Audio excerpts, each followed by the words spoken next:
ଆଜିର ଏହି ଭିଡ଼ିଓଟିରେ ମୁଁ ଆପଣଙ୍କୁ ଶିଖେଇବି ଗୋଟିଏ ପିଆଜ ଆଉ ଛୁଞ୍ଚିର ସାହାଯ୍ୟରେ ଆପଣ କିପରି ସୁନ୍ଦରୀରୁ ସୁନ୍ଦରୀ ଝିଅ ବା ସୁନ୍ଦରୀ ପଡ଼ିଶା ଘର ଭାଉଜକୁ ପଟେଇ ପାରିବେ। ସିଏ ଆପଣଙ୍କ ପାଖକୁ ଆସିବା ପାଇଁ ବାଧ୍ୟ ହେବ। ଯାହା ଚାହିଁବେ ତାହା କରିବ। ଏହି ବଶୀକରଣ କରିବା ପାଇଁ ଆପଣଙ୍କୁ କୌଣସି ପ୍ରକାର ମନ୍ତ୍ରତନ୍ତ୍ର କରିବାକୁ ପଡ଼ିବନି କିମ୍ବା କିଛି ବି ପଇସା ଖର୍ଚ୍ଚ କରିବାକୁ ପଡ଼ିବନି। କେବଳ ଗୋଟିଏ ପିଆଜ ଆଣିବେ ଆଉ ଗୋଟିଏ ଛୁଞ୍ଚି ଆଣିବେ। ତାପରେ ମୁଁ ଆପଣଙ୍କୁ କିଛି ପ୍ରୟୋଗ ବିଧି ଶିଖେଇବି। ଆପଣ ସେହି ପ୍ରୟୋଗ ବିଧିକୁ କରିଦେବେ। ଗ୍ୟାରେଣ୍ଟି ଦେଉଛି ଯେଉଁ ଝିଅ ଆପଣଙ୍କୁ ଭାଉ ଦେଉନଥିଲା ସେ ଝିଅ ଆପେ ଆପେ ପଟିଯିବ। ପାଗଳି ପରି ଆପଣଙ୍କୁ ଭଲ ପାଇବାକୁ ଲାଗିବ। ଯେଉଁ ବିବାହିତା ମହିଳାକୁ ଆପଣ ଦିନରାତି ଭାବୁଛନ୍ତି ସିଏ ନିଜେ ଫୋନ୍ କରିବ, ଘରକୁ ଡାକିବ, ଯାହା ଚାହିଁବେ ତାହା କରିବ। ନମସ୍କାର ଫ୍ରେଣ୍ଡସ୍, ଓଡ଼ିଆ ଫଣ୍ଡା ଚ୍ୟାନେଲକୁ ଆପଣମାନଙ୍କୁ ସ୍ୱାଗତ। ଆପଣ ସମସ୍ତେ କେଉଁ ନା କେଉଁ ସୁନ୍ଦରୀ ଝିଅ ବା ସୁନ୍ଦରୀ ପଡ଼ିଶା ଘର ଭାଉଜକୁ ଦେଖି ତା ଆଡ଼କୁ ଆକର୍ଷିତ ହେଉଥିବେ, ତାକୁ ପଟେଇବାକୁ ଚାହୁଁଥିବେ, କିନ୍ତୁ ଯେତେ ଚେଷ୍ଟା କଲେ ମଧ୍ୟ ତାକୁ ପଟେଇ ପାରୁନାହାନ୍ତି, ତାକୁ ନିଜର ମନ କଥା କହିପାରୁନାହାନ୍ତି। ଆଉ ଆପଣ ଚାହୁଁଛନ୍ତି କି ସିଏ ନିଜେ ଆସି ଆପଣଙ୍କର ସବୁ ଇଚ୍ଛା ପୂରଣ କରୁ। ତେବେ ଆଜିର ଏହି ବଶୀକରଣ ଭିଡ଼ିଓଟି ଆପଣଙ୍କର କାମରେ ଆସିବ। କାରଣ ଆଜିର ଏହି ଭିଡ଼ିଓଟିରେ ମୁଁ ଆପଣଙ୍କ ପାଇଁ ଦୁନିଆର ସବୁଠାରୁ ମହାଶକ୍ତିଶାଳୀ ବଶୀକରଣ ନେଇ ଆସିଛି, ଯାହାର ପ୍ରୟୋଗରେ ଆପଣ କେଉଁ ବି କୁଆଁରୀ ଝିଅ ବା ବିବାହିତା ନାରୀକୁ ମୁହୂର୍ତ୍ତକ ଭିତରେ ପଟେଇ ପାରିବେ, ନିଜ ବଶରେ କରିପାରିବେ। କେବଳ ଆପଣଙ୍କୁ ଗୋଟିଏ ପିଆଜ ଆଉ ଗୋଟିଏ ଛୁଞ୍ଚିର ଆବଶ୍ୟକ।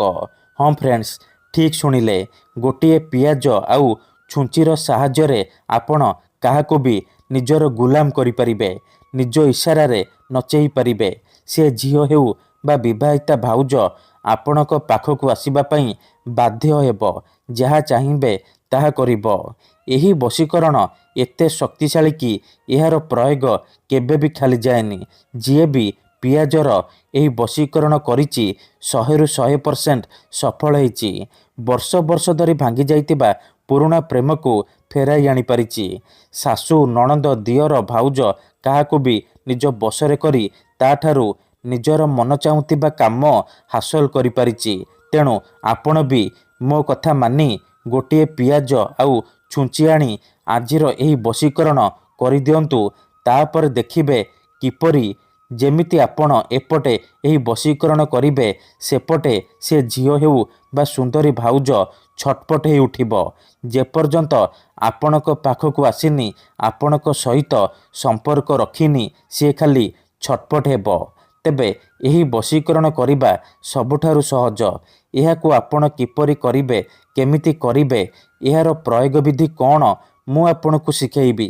ସମ୍ପୂର୍ଣ୍ଣ ପ୍ରୟୋଗ ବିଧି ଠିକ୍ ଭାବରେ ଶିଖେଇବି। ଜାଣିବା ପାଇଁ ମୋର ଆପଣମାନଙ୍କୁ ଅନୁରୋଧ କି ଆପଣ ଭିଡ଼ିଓଟିକୁ ପୁରା ଧ୍ୟାନ ସହିତ ଶେଷ ପର୍ଯ୍ୟନ୍ତ ଦେଖନ୍ତୁ। ଅଧାରୁ ଛାଡ଼ିକି ପଳେଇଲେ କିମ୍ବା କାଟି କାଟି ଦେଖିଲେ ଆପଣ କିଛି ବି ବୁଝିପାରିବେନି। ପରେ କମେଣ୍ଟ କରିବେ, ଗୁରୁଜୀ ଆପଣଙ୍କର ବଶୀକରଣ କାମ କରୁନି। ଦେଖନ୍ତୁ, ପିଆଜ ଆଉ ଛୁଞ୍ଚିର ଏହି ବଶୀକରଣ ମହାଶକ୍ତିଶାଳୀ ବଶୀକରଣ, କିନ୍ତୁ ଏହାକୁ ଆପଣ ସମ୍ପୂର୍ଣ୍ଣ ବିଶ୍ୱାସ, ନିଷ୍ଠା ଆଉ ଏକାଗ୍ରତାର ସହିତ କରିବେ। ଦେଖନ୍ତୁ, ମୁଁ ଆପଣଙ୍କୁ କହୁଛି, ଯେଉଁପରି ଆପଣ ଭଗବାନଙ୍କୁ ମାନୁଛନ୍ତି, ଭଗବାନଙ୍କ ଉପରେ ବିଶ୍ୱାସ ରଖିଛନ୍ତି, ନିଜର ସବୁ ଦୁଃଖ, କଷ୍ଟ, ଅସୁବିଧା ଭଗବାନଙ୍କୁ ଜଣାଉଛନ୍ତି, ଯଦି ସେ ଅସୁବିଧାର ସମାଧାନ ନ ହେଲା ତାହାର ମାନେ ନୁହେଁ କି ଭଗବାନ ନାହାନ୍ତି। ସେହିପରି ମନ୍ତ୍ରତନ୍ତ୍ର ହୁଏ, ବଶୀକରଣ କାମ କରେ, କିନ୍ତୁ ଏହାକୁ ଆପଣଙ୍କୁ ସିଦ୍ଧ କରିବାକୁ ପଡ଼ିବ। ପ୍ରୟୋଗ ବିଧିକୁ ଠିକ୍ ଭାବରେ କରିବାକୁ ପଡ଼ିବ। ମୁଁ ଆପଣଙ୍କୁ ଯେମିତି ଶିଖେଇବି ଆପଣଙ୍କୁ ଠିକ୍ ସେହିପରି କରିବାକୁ ପଡ଼ିବ। ତେବେ ଯାଇ ମୁଁ ଆପଣଙ୍କୁ ଗ୍ୟାରେଣ୍ଟି ଦେଉଛି, ଆପଣ ଯେଉଁ ଝିଅ ବା ମହିଳା ଉପରେ ପିଆଜର ଏହି ବଶୀକରଣ ପ୍ରୟୋଗ କରିଦେବେ, ସିଏ ସେହି ସମୟଠାରୁ ଆପଣଙ୍କ ଆଡ଼କୁ ଆକର୍ଷିତ ହେବାକୁ ଲାଗିବ। ଆପଣଙ୍କର ସବୁ କଥା ମାନିବ। ଆପଣ ତାକୁ ଯାହା କହିବେ, ଯେମିତି କହିବେ ସିଏ କରିବ। କୌଣସି ପ୍ରକାର ବାଧା ଦେବ ନାହିଁ। ତେବେ ଏହି ବଶୀକରଣ ଆପଣ କିପରି କରିବେ, କେମିତି କରିବେ, ଚାଲନ୍ତୁ ଜାଣିବା।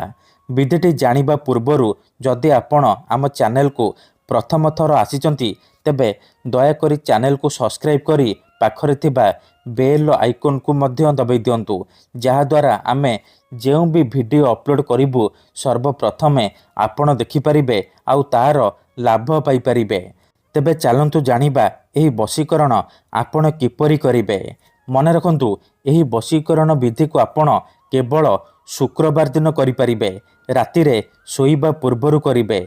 विधिटी करिबा पूर्वरु भल भाबरे हाथ गोड़ मुह धोईकी सफा वस्त्र पिंधिकी आपण निज बिछଣା उपरे बसिकी एही वशीकरण आरंभ करिबे।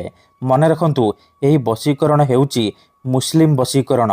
एहार कौनसी प्रकार काट नाही, तेणु एहाकु आपण भाबी चिंतिकी प्रयोग करिबे। तेबे चलंतु जानिबा एही विधि को किपरि करिबे। मने रखंतु एही वशीकरण करिबा पई आपण गोटिए पियाज आनिबे, गोटिए छुंची आनिबे आउ कला रंगर कलम आनिबे।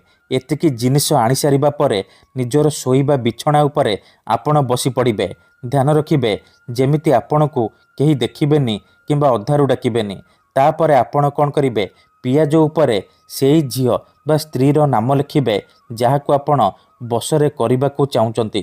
तापरे पियाज को बाम हातरे धरिबे आउ छुंची को डाहाण हातरे धरिबे। तापरे आखि बंद करिकी सेई झियो बा नारी को मने मने भाबिबे। तार मुह को निज मनरे भाबिबे। तापरे या मजिदु या मजिदु या मजिदु एही शब्द को 7 थर पढ़िबे आउ 7 थर छुंची को पियाजरे फोड़ीदेबे। 7 थर बेलू आपण कौन करिबे, पियाजरे छुंची को फोड़िकी रखिदेबे। एतिकी करि सारिबा परे से पियाज आउ छुंची को सेहीपरि नेकी कौनसी एक जगार माटी खोलिकी पोती देबे। ग्यारंटी देउची एतिकी करिकी देखंतु जेउ झियो बा नारी पई एही वशीकरण करिथिबे सीए आपणक प्रेमरे दीवानी होई जिवो। धन्यवाद।